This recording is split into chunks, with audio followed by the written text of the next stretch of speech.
ईमान को बचाना है, चूटी की तरह हलाल रोजी तलाश करनी पड़ेगी। एक जवान आया दौड़ा दौड़ा मस्जिद में, कहने लगा, ए अल्लाह छप्पर फाड़ करके दे दो, लूट करके लाएं, कूट करके खाएं। हज़रत उमर ने सुन लिया, वो जवान क्या दुआ कर रहा था। कहा हुजूर एक रिल की दुआ थी, गुजर गई, माफ़ कीजिएगा। कहा कि ज़रा बताओ, मस्जिद में दुआ कर रहे हो कि अल्लाह छप्पर फाड़ करके दे दे, मिल जाएगा? नहीं मिलेगा, चूँकि आसमान से सोना बरसता नहीं है, आसमान से चांदी बरसती नहीं है। अल्लाह ने रोज़ी को दुनिया में फैला रखा है। दुआ मस्जिद में करो और मस्जिद से बाहर रोज़ी को तलाश करो। आप देखेंगे जब रमज़ान का दिन होता है तो हट्ठा कट्ठा उल्लू का पट्ठा भीख का कटोरा लेकर के क्या कहता, अल्लाह के नाम पर दे दो, अल्लाह के नाम पर दे दो। कटोरा अलग उछाल रहा है, सर को अलग उछाल रहा है। ये भीख मांग रहा है या फुटबॉल खेल रहा है? आप हैरान हो जाएंगे। एक आदमी बोला कि हट्ठा कट्ठा हो, काम धंधा नहीं करते हो, भीख मांगते हो, का आप ही काम दे दीजिए। यह आदमी बोल करके नसीहत करके फंस गया। बोला कि ठीक है, मैं तुमको काम देता हूँ, 10 रुपया तुमको महीना में तनख्वाह देंगे। कहा 10 रुपये से क्या होगा, 10 रुपये तो मेरी गाय घास में खा लेगी। कहा इसका मतलब है तुमको गाय भी है? कहाँ गाय भी है? कहा उस गाय का क्या करते हो? कहा 2 किलो सुबह दूध पीता हूँ, 2 किलो शाम में दूध पीता हूँ, पहलवान हूँ, दूध तो पीना ही पड़ेगा। कहा गाय रख करके भीख मांगते हो? कहा क्या हुआ, मैं नेशनल फ़कीर हूँ, मेरा बाप इंटरनेशनल फ़कीर था। कल तो भी तरक्की दुनिया में असबाब तिजारत पैदा कर तो भी तरक्की दुनिया में असबाब तिजारत पैदा कर तो भी तरक्की दुनिया में कर तो भी तरक्की दुनिया में असबाब तिजारत पैदा कर। कारून की दौलत ठुकरा दे, उस्मान की दौलत पैदा कर। कारून की दौलत ठुकरा दे, उस्मान की दौलत पैदा कर। बिल्कुल सही जा रहा है। एक वादा आपसे लेना है कि बेटा की शादी हरगिज़ फ्री में नहीं करेंगे। हाथ उठा दीजिए इंशाल्लाह। खैर ये देखिए, जोर का झटका धीरे से लगा। चौथा पैगाम आपकी खिदमत में आ रहा है। हमारे जवान अगर बच गए, मुल्क बच जाएगा। जवान बच गए, ख़ानदान बच जाएगा। जवान को सिर्फ 2 ही काम से बचना है, जुआ से बचना है, शराब से बचना है। सुनने के लिए आप लोग तैयार हैं? हाथ उठा दीजिए इंशाअल्लाह। न किसी को पिलाएंगे, न किसी से पिएंगे। हाथ उठाइए इंशाअल्लाह। कभी कभी बायां दायां हो जाएगा। हाथ उठाइए इंशाअल्लाह। अभी तक बेदार नहीं है। अगर आखिर तक आप बेदार नहीं हुए तो आपका जनाजा पढ़ने में भी मुझे देर नहीं है। एक नौजवान गोरखपुर हॉस्पिटल में 4 जवान जुआ खेलते हुए पकड़े गए। 4 जवान जुआ खेल रहे थे, गोरखपुर हॉस्पिटल में पकड़े गए। पुलिस वाले ने पूछा कि भाई ये जुआ का पैसा कहाँ से लाया था? कहा हुजूर, अपना खून बेच करके जो पैसा कमाया था वो जुए में बर्बाद कर दिया। एक बाप था, इतना बड़ा स्टेट का मालिक था, जैसे महमूदिया स्टेट वाले थे। 200, 300, 400 बीघा ज़मीन के मालिक थे। एक आदमी इतना बड़ा स्टेट का मालिक था कि उसकी ज़मीन में 3 रेलवे स्टेशन पास करते थे। 3 रेलवे स्टेशन एक आदमी की ज़मीन में। उसका बेटा जब जुआ खेलने लगा, ज़मीन हारता गया, हारता गया, हारता गया। जिसके बाप की ज़मीन में 3 रेलवे स्टेशन थे, उसका बेटा जुआ खेलने के नतीजे में वहीं भीख मांगता हुआ खड़ा भीख मांग रहा था। एक जवान के पास पैसा आया, उसको खुजली हो गई, जुआ खेलने की खुजली हो गई। 75 लाख रुपए का मालिक था, 19 घंटा जुआ खेलता रहा। लाख के चक्कर में करोड़ कमाना चाहता था, लेकिन पतलून के चक्कर में लगौटी चली गई।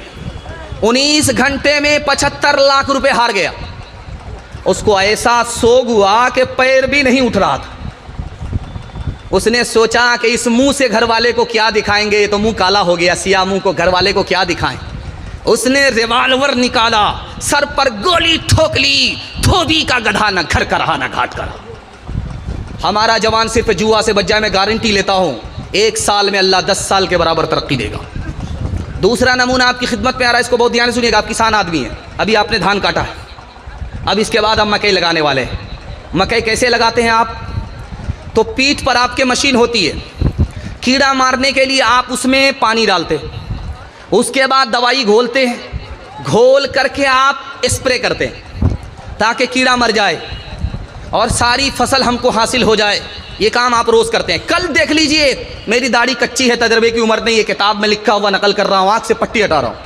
कल ही उस मशीन में आप 99 बूंद पानी की डालिए, सिर्फ 1 बूंद शराब की डालिए और फूल पर 10 दिन स्प्रे कीजिए, आप फूल मुरझा जाएगा।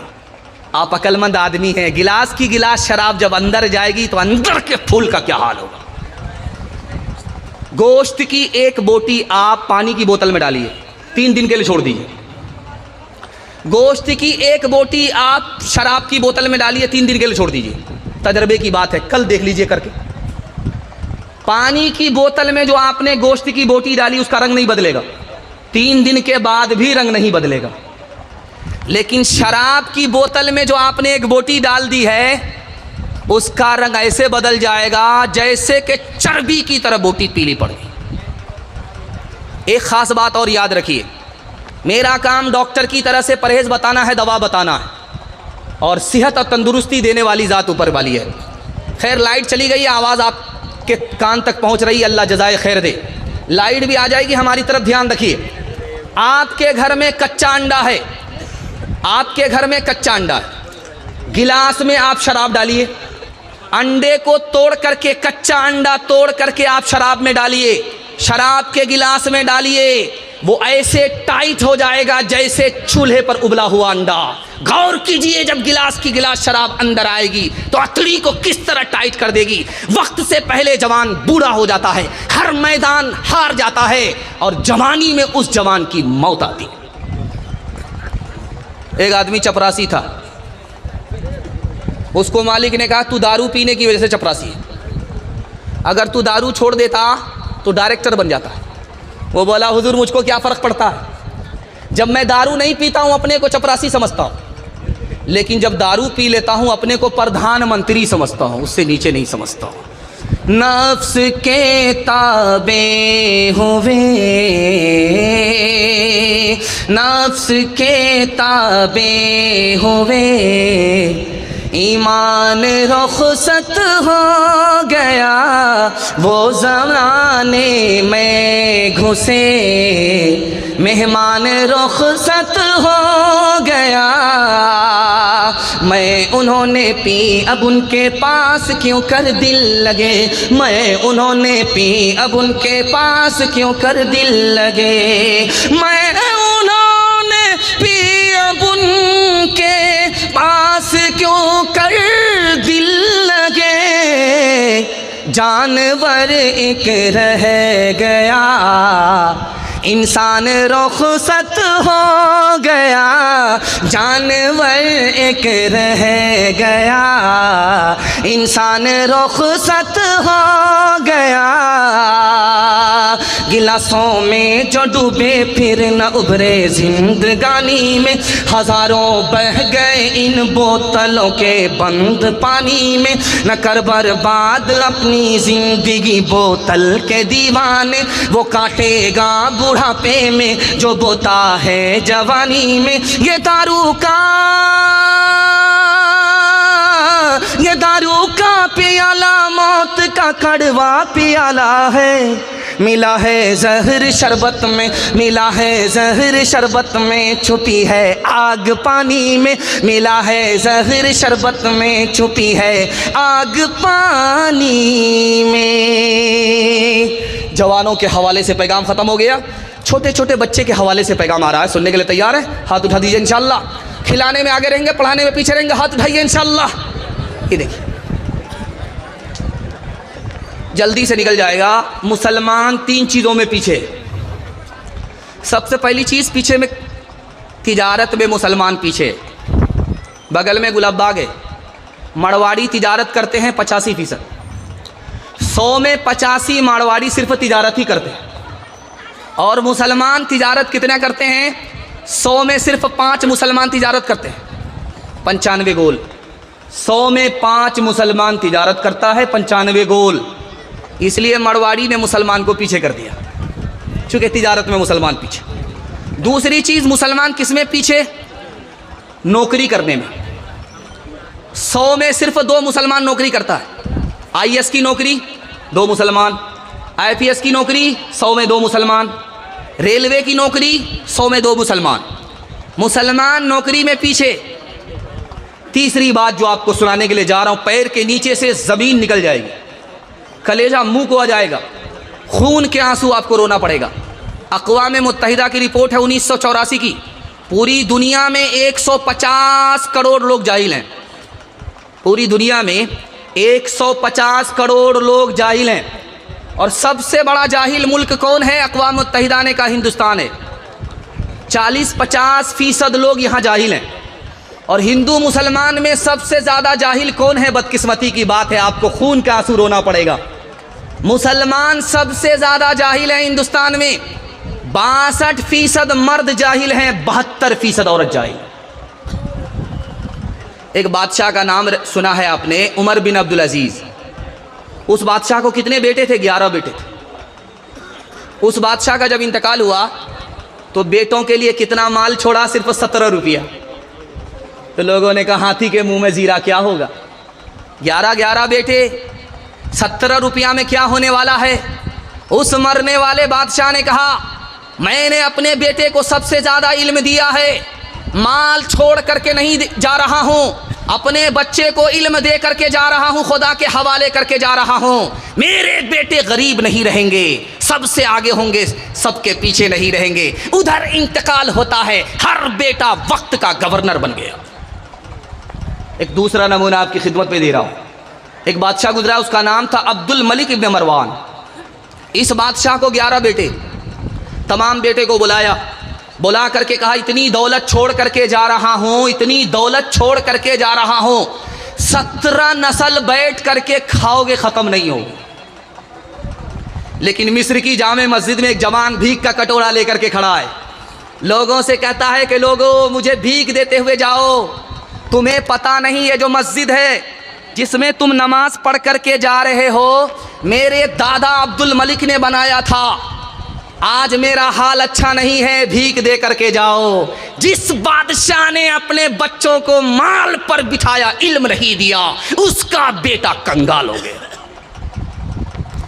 इसलिए एक तजर्बे की बात बता रहा हूं, आप अपने बच्चे को कितना अच्छा खाना खिला दीजिए, कोई एहसान याद नहीं रखेगा। अपने बच्चे को कितना अच्छा कपड़ा पहना दीजिए, आपका बच्चा एहसान भूल जाएगा, याद नहीं रखेगा। कितना ही बड़ा मकान बना करके अपने बच्चे को दे दीजिए, वो एहसान भूल जाएगा, याद नहीं रखेगा। एक काम कर दीजिए, तजर्बा कहता है कि ज़िंदगी भर आपके एहसान को याद रखेगा। आप जाहिल हैं, कोई फ़र्क नहीं पड़ता। अपनी औकात को दांव पे लगा करके, पेट पर पत्थर बांध करके, सर पे कफन बांध करके अपने बच्चे को पढ़ा लिखा दीजिए, ज़िंदगी भर आपके एहसान को याद रखें। एक आखिरी मिसाल है, पैगाम ख़त्म कर रहा हूँ। जिसका बेटा ज़्यादा काला होता उसकी माँ ज़्यादा साबुन लगाती, किसी तरह ये कालिया गोरा हो जाए। लेकिन वो साबुन तो काला हो जाता, वो कालिया गोरा नहीं होता। लेकिन उस माँ की मोहब्बत को कुर्बान जाइए कि वो काले को भी 14वीं का चांद समझती। अपने काले बेटे को माँ बुलाती है कि बेटा तुम्हारी सूरत अच्छी नहीं है, होंठ मोटे हैं, दांत बाहर है, कोई तुमको अपनी जगह नहीं देगा, मजलिस में नहीं बैठाएगा। बेटा इतने बदसूरत हो, तुमको कोई भी अपनी मजलिस में नहीं बैठाएगा, एक काम कर लो, लोग तरक्की पर बिठाएंगे। अब उस बदसूरत बेटे ने कहा अम्मा जल्दी से बता दो। कहा बेटा रात दिन एक करके सारे बच्चों को पीछे छोड़ दो, सबसे आगे निकल जाओ, इल्म हासिल करो, दुनिया तुमको तरक्की पर बिठाएगी। यही बच्चा रात दिन एक करके इल्म हासिल करता है, यही काला बदसूरत बच्चा वक्त का मक्के का काजी बन गया। खुदा है मेहरबान, बोलो बोलो है मेहरबान, बोलो ए अहले वतन, जान वतन बन के दिखा दो, इस खाक के ज़र्रे को भी इंसान बना दो। इंसान वो है इल्म की हो जिसमें तजल्ली, हैवान को कभी इल्म मिला हो तो बता दो, कांटों को जिहालत जहालत के अलग काट के फेंको, तुम इल्म से फूलों से नया बाग खिला दो। है मुल्क में तफरीक जहालत के सबब से, तुम इल्म की क़ुव्वत से ये झगड़ा ही मिटा दो। बे इल्म का जीना भी है एक किस्म का मरना, जैसे तने बेरू जला दो के दबा दो। खुदा है मेहरबान बोलो, बोलो है मेहरबान बोलो। खूबसूरत जलसा निकल गया। आपसे वादा लेता हूँ, बेटे को स्कूल के झूले पर और औरत को अपनी बेटी को चूल्हे पर बिठाएंगे। हाथ उठाइए, बिल्कुल सही जा रहा है इंशाअल्लाह। खैर माशाअल्लाह, साबित कर दिया आपने कि आप रांची में नहीं हैं, बिहार में। अल्लाह आपके बच्चे को इल्म हुनर से माला माल फरमाए। औरतों के हवाले से सिर्फ 2-3 पैगाम बाकी रह गए। 5 से 7 मिनट में मेरे हिस्से का जलसा मुकम्मल हो जाएगा। पेशाब पाखाना रोक करके बैठेंगे, हाथ उठाइए इंशाअल्लाह। ये गलती मत कीजिएगा, ऊपर से ही लाइसेंस मिला हुआ है। पेशाब लगे 9-11 हो जाइएगा, वरना जलसा ख़राब हो जाएगा। बस औरतों के हवाले से आपको पैगाम सुनाने के लिए जा रहा हूँ। हैदराबाद से 73 साल का बूढ़ा बिहार आता है। उत्तर प्रदेश से 73 साल का बूढ़ा आता है। 18 साल की लड़की से उसका निकाह हो जाता। अरे भाई, इतने बूढ़े से इतनी जवान लड़की का निकाह हो गया, कितना बड़ा जुल्म हुआ। ये माँ बाप कैसे हैं? उस माँ बाप से ज़्यादा गुनहगार ये समाज है। इसने निकाह को तिजारत बना दिया। ये कोल्हिया बिरादरी है, इतनी चालाक बिरादरी है ये। बेटी की शादी यहीं करती है ये। जहाँ बेटा इनका कामयाब हुआ, सीधे अपनी बिरादरी से निकल करके शेख बिरादरी में चली जाती है। चूँकि बेटे से कमाना, बेटी की शादी करेंगे उसके लिए यहाँ लड़का मिल जाता है अपनी बिरादरी में। लेकिन बेटा कामयाब हो गया तो अब अपनी बिरादरी में लड़की नहीं मिलती है। ये घोटाला है। अल्लाह इस कौम की हिफाजत फरमाए। कुछ लोगों ने तो इस कौम का इतना नाम रोशन किया है कि अगर कोई बेटा वाला आकर के बोल दे कि हमको गाड़ी चाहिए, तो फ़ौरन कहती है कि आप यहाँ से जाइए, हम आपको रिश्ता नहीं देंगे। ऐसी शराफत इसने बाकी रखी है। यही वजह है कि लेन देन का रिवाज इस बिरादरी में कम है। लेकिन कुछ भोमियार लोग, होशियार लोग, चोर दरवाजे से इधर से उधर चले जाते। अल्लाह इस बिरादरी को सलामत रखे। इसने अपनी दीनदारी का, शराफत का भरपूर सबूत दिया है। अभी बेटा के नाम पर लाखों कमाया जा रहा है, लेकिन इस बिरादरी ने 99% ये सबूत दिया है कि नहीं भाई, निकाह सुन्नत है, सादगी से करना है, तिजारत नहीं बनाना। अब मैं आपको बताने के लिए जा रहा हूँ, 73 साल का बूढ़ा 18 साल की लड़की से निकाह कर रहा है। समाज ने निकाह को इतना महंगा कर दिया कि लड़की, जवान लड़की, बूढ़े बाप के सर पर बोझ है। वो अपने सर का बोझ हल्का करने के लिए इसको नहीं देखता कि जवान बेटी का हाथ बूढ़े के हाथ में जा रहा है। जहां वो गुनहगार है, उससे बड़ा ये समाज गुनहगार है। एक बात याद रखिए, ये पूर्णिया है लाइन बाजार, इसमें अल्ट्रासाउंड मशीन होती है। उसकी रिपोर्ट के हिसाब से आपको बताने के लिए जा रहा हूं। ऐसी हैरत अंगेज रिपोर्ट है कि आप हैरत में पड़ जाएंगे। 10 लाख लड़की को मारा जा रहा है 1 साल में, और उसमें मुसलमान ज़्यादा मारते हैं। हिंदू मुसलमान दोनों मिलकर के बेटी को मारते हैं। ये मारने वाले कोई आम लोग नहीं होते, माँ बाप होते। माँ के पेट में बेटी है, अल्ट्रासाउंड मशीन ने बता दिया कि बेटी है। मीठा मीठा, हफ हफ, कड़वा कड़वा, थू थू, गिरा लिया। 10 लाख की तादाद में बेटियों को माँ बाप ने, मासूम बेगुनाह को मार दिया। और एक बात याद रखिए, इमारत शरिया कि हमारे उस्ताद मोहतरम मुफ्ती वसी साहब दामद बरकातुहू आए, इमारत शरिया की रिपोर्ट है 3 लाख मुसलमान लड़की भाग गई। ईमान अलग गया, आबरू अलग गई। खालिद सैफुल्लाह रहमानी दामद बरकातुहू लिखते हैं 3 वजह से लड़की भागी। पहली वजह, बाप ने स्क्रीन टच मोबाइल दे दिया।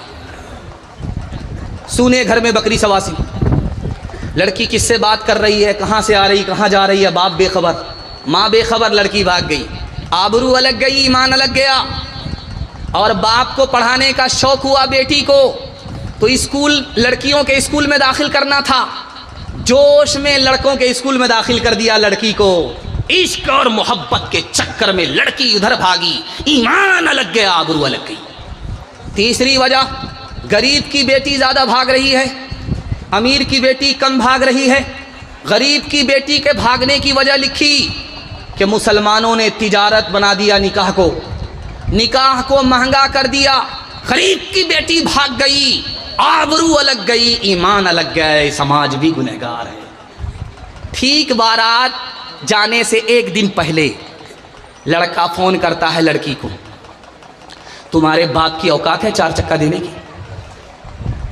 बारात कल जाने वाली है, लड़का लड़की को फ़ोन करके कह रहा है कि तुम्हारे बाप की औकात है 4 चक्का देने की। तो लड़की भी तुर्की बतुर्की जवाब देने वाली थी। उसने कहा मेरे बाप की तो इतनी औकात है कि हवाई जहाज़ दे सकता है, लेकिन तुम ये बताओ कि तुम्हारे बाप की औकात है एयरपोर्ट बनाने की? हलवाई की दुकान, नाना जी का फातिहा। ओ दुनिया वालों छोड़ दो आदत जहेज की, अच्छी नहीं ये रीत रिवायत जहेज की। ओ दुनिया वालों छोड़ दो आदत जहेज की, अच्छी नहीं ये रीत रिवायत जहेज की। सबसे बड़ा जहेज है ऐ दोस्त तो दुल्हन, फिर इसके बाद कुछ नहीं कीमत जहेज की। हाथ उठा करके वादा कीजिए, शादी सादगी के साथ करेंगे, जहेज का मुतालबा नहीं करेंगे। हाथ उठाइए इंशाअल्लाह। और फ्री में मिले तो छोड़ेंगे नहीं, हाथ उठाइए इंशाअल्लाह। औरतों के हवाले से आखिरी पैगाम सुना रहा हूँ, अपने हिस्से के जलसे को मुकम्मल कर रहा हूँ। अल्लाह आपको जज़ाए खैर दे। आप इस तरह सुन रहे हैं ऐसा लग रहा है कि अभी जलसा शुरू हो रहा है। अल्लाह इस मोहब्बत को सलामत रखे, हमारे सुनाने को आपके सुनने को बेहद कबूल फरमाए। ध्यान से सुनिएगा।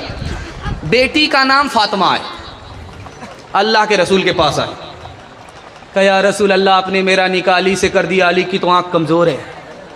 कहा बेटी मैंने अली से तुम्हारा निकाह किया है, जो सबसे पहले इस्लाम लाया उस अली से तुम्हारा निकाह किया है।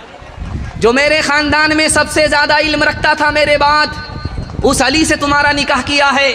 बेटी जो जिसके पास मेरे ख़ानदान में सबसे ज़्यादा अखलाक था, उस अली से तुम्हारा निकाह किया है। बेटी सूरत को मत देखो, सीरत को देखो। बेटी बेमौका आ गई अल्लाह के रसूल के पास, तो अल्लाह के रसूल ने कहा बेटी बेमौका कैसे आई? कहा अली से खफा होकर के। कहा बेटी मैं तुम्हारा बाप हूँ, अली तुम्हारे शौहर हैं। अली की इजाज़त के बगैर मेरे घर में कदम मत रखना, वरना दरवाज़ा बंद तो मिलेगा, खुल नहीं सकता। बेटी जब शौहर नाराज़ हो जाए तो माफ़ी मांग लेना। अगर तुमने माफ़ी नहीं मांगी, तुमको शौहर ने माफ़ नहीं किया, बेटी मैं ज़िंदा रहा, तुम्हारा जनाजा उठ गया, तो बेटी याद रखो मैं तुम्हारी नमाज़े जनाजा पढ़ूंगा भी नहीं, पढ़ाऊंगा भी। आप देखेंगे जिस वक्त बेटी रुखसत होती है, शादी हो गई, निकाह का रजिस्टर काजी साहब लेकर के निकल गए, अब खाना का दौर चल रहा, अरेजी परहेजी चल रही है। उसके बाद देखिएगा तुम कौन हम कौन, हाथ पोछा 9-2-11 हो गए। लेकिन कुछ लोग बच जाते हैं लड़का के साथ जाने के लिए, लड़की को रुखसत करा करके जाने के लिए। तो उस वक्त देखेंगे जिस वक्त लड़की रुखसत होती है तो इधर से रोने की आवाज़, उधर से रोने की आवाज़। क्या मतलब हुआ? 18 साल की बेटी को जब पाल पोस करके बाप रुखसत करता है तो कलेजा मुंह को आ जाता है। इधर से भी रोने की आवाज़, उधर से भी रोने की आवाज़। इतना भयानक मंजर होता है कि मगरमच्छ के आंसू बाराती भी बहाने लगते हैं। बेटी जब रुखसत हो रही है तो कान में माँ ने कुछ कहा, बेटी ने सुना। कान में बाप ने कहा, बेटी ने कुछ सुना। वो कान में बात क्या कही बाप ने, कान में बात क्या कही माँ ने, वो मैं आपको बताने के लिए जा रहा हूँ।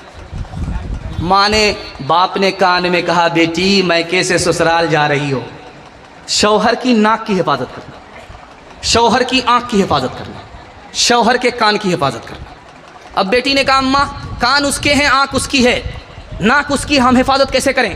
तो कहा कि बेटी तुम्हारे गुनाह की बदबू तुम्हारे शौहर की नाक में ना पहुँचे, ये नाक की हिफाजत। बेटी तुम्हारी गाली, तुम्हारी कोई गंदी बात तुम्हारे शौहर के कान में ना पहुँचे, ये कान की हिफाजत है। बेटी जब शौहर घर में रहे अटीचर फटीचर मत रहना, साफ सुथरे कपड़े पहन करके रहना, आँख में सुरमा लगा लेना और वज़ू करके रहना, जब शौहर तुमको अपनी आंख से देखे तो उसकी आंख भी ठंडी हो जाए, उसका दिल भी खुश हो जाए। पहली बार जब लड़की मैके से ससुराल आ रही है, 1 मिनट की मिसाल पैगाम ख़त्म कर रहा हूँ, अल्लाह आपको जज़ाए खैर दे। आपकी बेटी को अल्लाह फ़ातिमा और आयशा का नमूना बनाए। जवान बेटी अगर घर में है तो अल्लाह गैब से मुनासिब जोड़े का इंतज़ाम फरमाए। पहली बार जब लड़की मैके से ससुराल आती है, ससुराल से मैके आती है, आदत के मुताबिक 1 दिन के बाद या 2 दिन के बाद या 3 दिन के बाद, तो मोहल्ले भर की औरतें घेर लेती हैं। सवाल जवाब होता, बेटी ससुराल से आ रही हो, ससुर कैसे थे? तो लड़की कहती है सुभान अल्लाह। अब दूसरा सवाल होता, बेटी शौहर कैसे थे? तो लड़की कहती है माशाअल्लाह। तीसरा सवाल होता, लड़की ससुराल कैसी थी? ससुराल कैसी थी? तो लड़की कहती है अल्हम्दुलिल्लाह। अब एक औरत आगे बढ़ कर के कहती है ये सब सवाल को हटाओ, जो असल सवाल है उसका जवाब दो, तुम्हारी सास कैसी थी? तो कहती है अस्तगफिरुल्लाह, ला हौला वला कुव्वता इल्ला बिल्लाह, इन्ना लिल्लाह जल्ले तू जलाल तू, इस बला को टाल तू। अब माँ तो माँ होती है, समझ में आ गया, मेरी बेटी को सब पसंद है, सास पसंद नहीं है। माँ तो माँ होती है, अदब भी देती है, हौसला भी देती है। तो माँ ने कहा कि बेटी तुम्हारे जवाब से मुझको अफसोस हुआ, तुमको सब पसंद है, सास पसंद नहीं, लेकिन मेरे सवाल का जवाब दो। पहली बार जब मैके से ससुराल गई थी कौन लेकर के गई? अब मेरी सास आई थी, 100 लड़की में मुझको पसंद किया था, बहू बनाया, फिर मैके से ससुराल ले गई। कहा बेटी याद रखना ये सास का ही एहसान है कि इतनी अच्छी ससुराल मिल गई, ये सास का ही एहसान है इतने अच्छे शौहर मिल गए, ये सास का ही एहसान है इतने अच्छे ससुर मिल गए। बेटी सास बला और मुसीबत नहीं होती, कभी माँ होती है, कभी माँ से बढ़ करके होती है। हाथ उठा करके वादा कीजिए, बेटी की तरफदारी में सीधा दामाद जेल जाएगा। हाथ उठाइए इंशाअल्लाह। ये देखिए, राबिया बसरी सपने दिल में पैदा कर कमाल, हज़रते आयशा सिद्दीक़ा की बन जा तो मिसाल, फातिमा ज़हरा की सीरत का ज़रा करना ख़याल, ज़िंदगी में गम भी आए तो न होना तू निढाल, अपने शौहर की इताअत तुझ पे लाजिम है सदा, हुक्म मौला है यही है, हुक्म मौला है यही है, और कौले मुस्तफ़ा एक सुहागन बन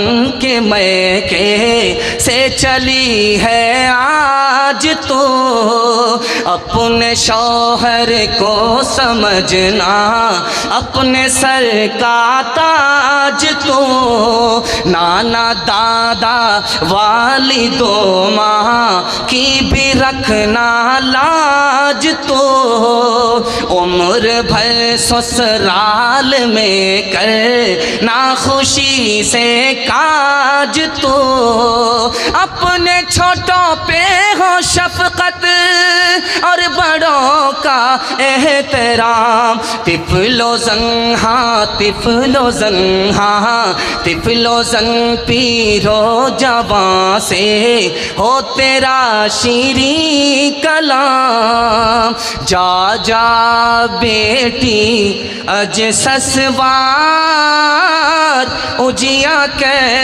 रही हो बटिया प्यार, मत रखी हो सासू से बैर, फूकी फूकी के रखी हो पैर। पैगाम ख़त्म हो गया, आपसे वादा लेना है, जलसा ज़िंदगी भर के लिए कामयाब हो जाएगा। हाथ उठा करके वादा कीजिए, अल्लाह की इबादत करेंगे इंशाअल्लाह, रसूलुल्लाह के साथ करेंगे इंशाअल्लाह, मखलूक की खिदमत करेंगे इंशाअल्लाह। 3 काम छोड़ दीजिए, मैं गारंटी लेता हूँ आपके घर में कभी मुसीबत नहीं आएगी। मुसीबत आती है, गुनाह करेंगे मुसीबत आएगी, हराम कमाएंगे मुसीबत आएगी, गलत माहौल में रहेंगे मुसीबत आएगी। आप छोड़ करके दिखाइए, मैं गारंटी लेता हूँ आपके घर में कभी मुसीबत नहीं आएगी इंशाअल्लाह। गुनाह नहीं करेंगे, गलत नहीं कमाएंगे, गलत माहौल में नहीं जाएंगे, न किताबों से नवाज़ों से नज़र से पैदा, दीन होता है बुज़ुर्गों की नज़र से पैदा। नहीं सीखा इन्होंने दीन रखा शेख के घर में, पले कॉलेज के चक्कर में, बड़े साहब के दफ्तर में थे, केक के चक्कर में तो रोटी भी गई, बड़ी शेख की ताक में थे तो छोटी भी गई, न मानी बात वाइस की, थे पतलून के चक्कर में तो लगोटी भी गई। व आखिर दावाना अनिल हम्दुलिल्लाहि रब्बिल आलमीन।